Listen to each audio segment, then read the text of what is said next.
Hello, patrons. I am so sorry about our technical difficulties about this live. We were not prepared, to say the least. And just as we were about to do it, our Wi-Fi box ran out of data. So it's just been a mess this morning, but that's okay. We're just going to kind of give you a little update of what's going on, answer a few questions that we've gotten from y'all on Patreon. And we have the Zoom standing by if anyone comments and says they're waiting. Standing by. We probably will be doing lives from Zoom from now on. So if y'all want to download the app, just so it can be easy, you can just click the link. It'll take you right there and you can join the Zoom. Okay, we have a few questions. We've gotten the messages on Patreon, so we're going to answer a few of those. These are from Indy, I think is what he said to call. Yes, Indy. Thank you for all the questions. All right, question number 1. You didn't answer these yet, did you? Nope. Okay, so question 1 is, how long do we plan on living on the sailboat and sailing around the world? We have no idea. Indefinitely. Shoot, sorry.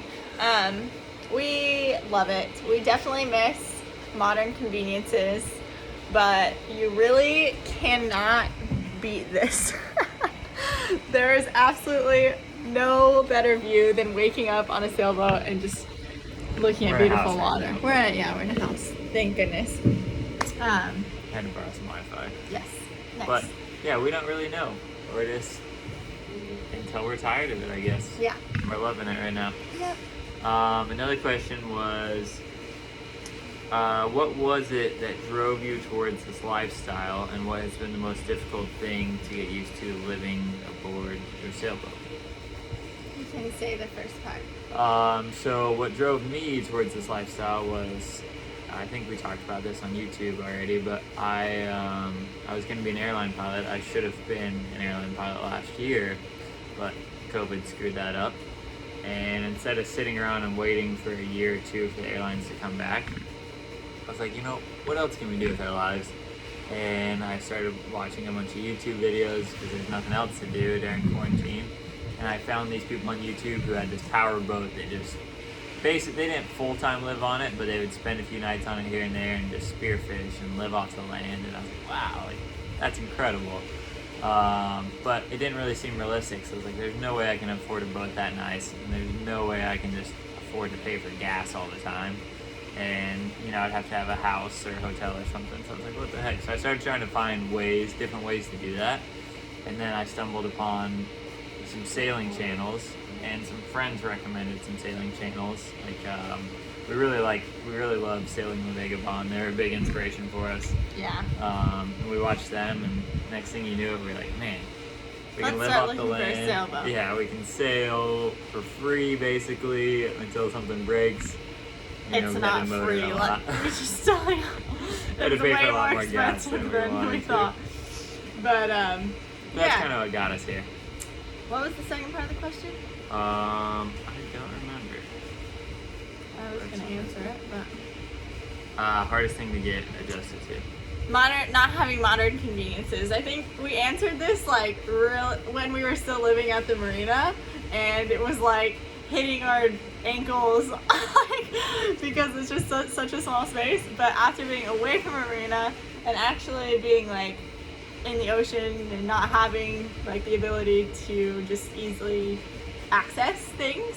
Water. Water is a big thing. We need a water maker. We don't have a water maker. We only have 135 gallons on the boat. So all of our dishes are washed in the ocean and then freshwater rinsed. We're washed in the ocean. Yeah, and we rinsed. literally shampoo, body wash, jump in the ocean, and then rinse real fast just to conserve water.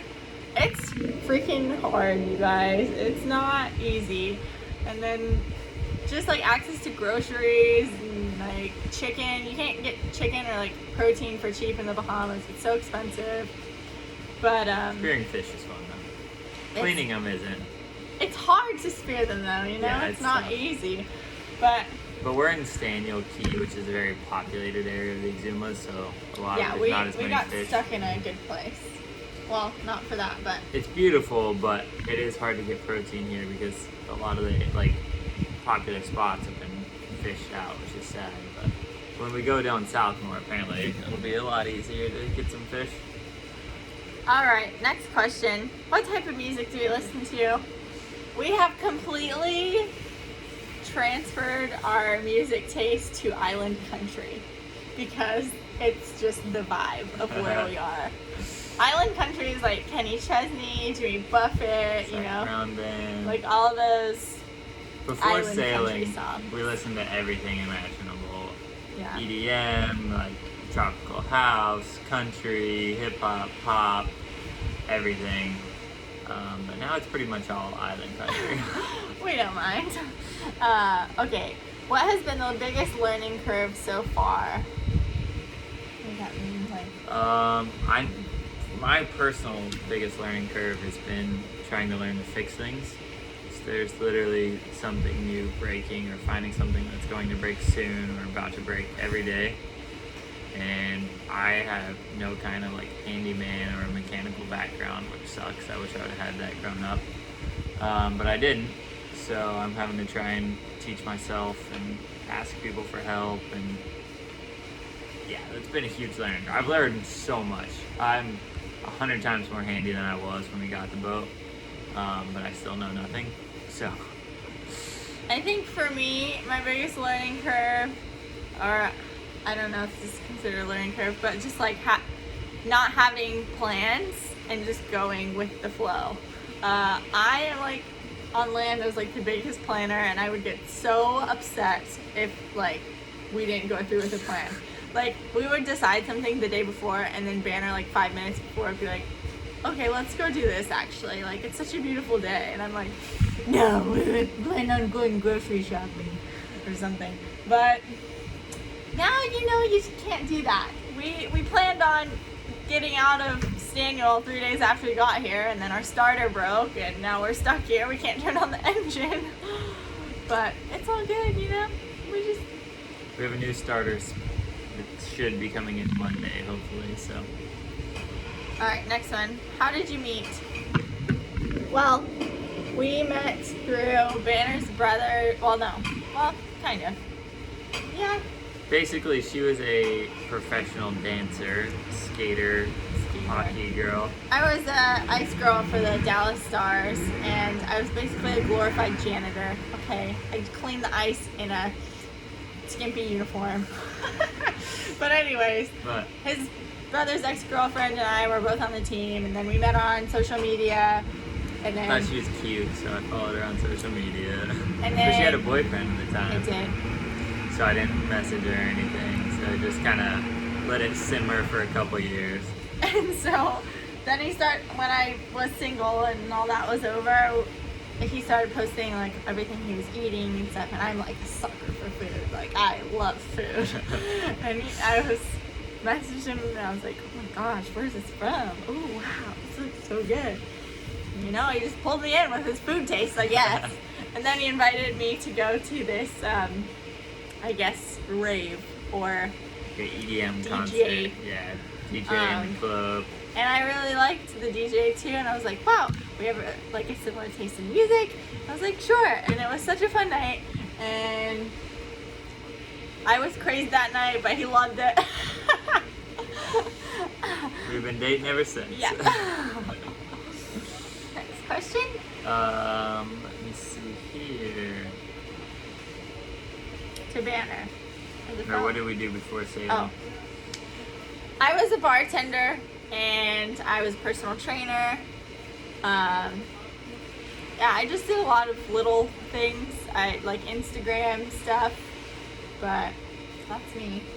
I was a flight instructor that was just getting my hours as quick as possible. I was working 80 plus hour weeks, just flying my butt off, trying to get to the airlines. And I qualified for the airlines, and I got my hours. And COVID hit. COVID. So I'm kind of glad though, because, well, I'm actually really glad that we got derailed a bit, because I would be working I'd probably just be starting the hiring process with a regional right now, because they're finally getting back and would not be having as much fun. I guess we should be filming this sideways. Shoot. Sorry. Well, We can post it on Patreon, right? We have to post it on YouTube and then they can click. I mean, you can still see it on YouTube, but it's just smaller. Sorry. Sorry, it's a learning curve for us. Yeah. Indy also asked, she said, to Banner, as a fellow unemployed pilot, how is it going finding a job? Currently, like right before this past month, it's impossible to find a job in the United States. Yeah, it was not impossible, but it was very, very difficult. So many of my friends had so much more experience than me, and they were applying everywhere and could not get a call back at all until the past month, and then they've all been getting jobs. So it has been picking up in the U.S. this past month quite a bit. And he also asked, where have you been instructing? I was instructing in Stuart, Florida, at a place called Treasure Coast Flight Training. It's a great place. Everybody has a few complaints about their workplace, but honestly, I don't think there's anywhere else I would rather work other than the commute. The commute was terrible. When we first started, I had an hour and a half each way. I'd work for 10 hours at the school. It'd take me an hour and a half to get there and an hour and a half to get home. So every day was like a 10 to 14 hour day, like minimum. That sucked. But as far as the actual work day, I enjoyed it. I would just fly up and down the beach all day. We had a practice area out west of the swamp, and I didn't like that, so I just took my students over the beach and we looked at sharks and learned to fly like over the ocean. So yeah, that was great. He asked me what my dream job is. I don't know anymore. In the past, my dream job would have been just being a senior captain, at probably American or Delta or United. But I don't know. COVID kind of made me realize how fragile the airline industry is. And I don't know really if that's my dream anymore. Still figuring it out. He asked a few more airplane questions. If I had a preference on Boeing or Airbus. I'm not like a hardcore either way. I mean, I'd fly either of them. But I always have loved the 787. I think that's such a cool plane with the 2 engines on each side. I don't know. Every time I see one flying by, I'm like, wow. It's true. But yeah. We also had a question asking how are we handling being away from family and friends. So I'll let you answer that. Well, we moved away from our family and pretty much all our friends a few years ago, from Texas all the way to Florida. We made a handful of friends in Florida, but we've always kind of been like introverted, and we didn't really go out much, like partying. We were just kind of like grandparents, living in their 20s. But we're kind of ready to get away from everyone just for a bit. Not because we don't like any of them. Like, I love my family, we love our friends, but we just wanted to experience. We're ready for new experiences. The world. So here we are. So I guess you miss your family, you miss your friends, but we were ready for adventure. Yeah. So right now we're actually in Staniel Key, which just kind of an update of what we're doing, where we're at. We've been here for almost, I think, 2 weeks. That was not our plan. Like I said, plans don't happen here. We're supposed to be long gone by now. Yeah. Our goal is Grenada still before hurricane season, which is gonna be cutting it close. Yeah, Especially getting into like countries along the way. It's just such a process. But we're gonna get this started hopefully this week and be able to get out of here. We actually hit bottom coming into where we're anchored right now. It was probably the sketchiest Might entrance be the sketchiest entrance we'll ever do. Yeah, it was scary. It was rocks on both sides, rocks underneath, hidden rocks that are like 10 feet tall. Such a small little entrance too. You can only see them at low tide. So if you're coming in at like mid tide or high tide, they're like below the water, but you're definitely gonna whack them because they're just barely below the water. Scary. But we've been hanging out at the Staniel Key Yacht Club, which has been really fun. We met some people on the big yachts at the yacht club, and we actually like went diving with them yesterday. Really cool. We're like, It's been great. we loved actually, this is really cool. We got recognized from YouTube. It's Daniel Key. It was like yeah, that how was neat. random is that? We don't even have that many subscribers, but it was so freaking cool. Yeah, so if you guys see us out in public, please say hi. We absolutely love it. But yeah, if y'all have any more questions, we'll do another one of these videos, or hopefully actually go live Yeah. and be able Sorry to about the difficulties again. be able to talk to you guys in face to face. We'd really like, we have quite a bit of time. Usually we're pretty busy, but until the starter gets back, we have quite a bit of time. So if you guys want to do another live or an actual live, just comment or message anytime and we'll set something up. Yeah. We're going to be pretty busy, not have service once we leave here. So we're going to be going fast, but Yeah. the next few days, we got lots of time. Yeah, so if you have any other questions, if you have any ideas of what you guys want to see from us, please let us know. We're new to the Patreon thing. We want to make this fun for you guys. So, yeah, just message us, talk to us, tell us about yourself, and we'll see you next time.